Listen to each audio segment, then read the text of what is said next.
guys, for today's vlog, isamahan nyo naman kaming umuwi sa aming bahay.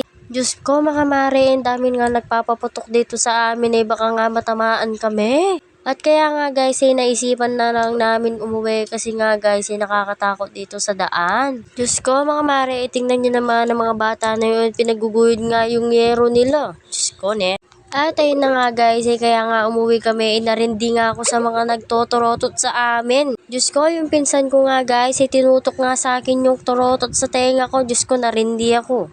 At nakikisabay din nga ang aking anak. Diyos ko, may rindi na ako nga, sinabaya po. Charis. At ayun na nga guys, nagmamadali nga ang aking asawa. Sabi ko nga guys, wag niyang pakabilis ang motor niya. Diyos ko.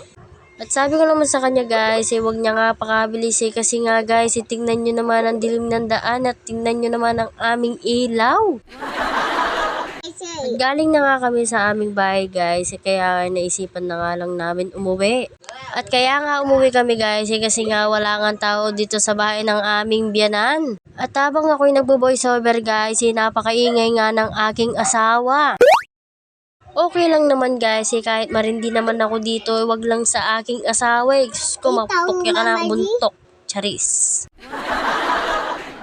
At tingnan nyo naman guys, may nakita pa nga kaming bata dito, nakikita nga ako nagbibideo, nagturotot nga sila sa harap ko. At pagkalipas ng ilang oras guys, nandito na nga kami sa aming bahay at ayan nga lang ang aming handa.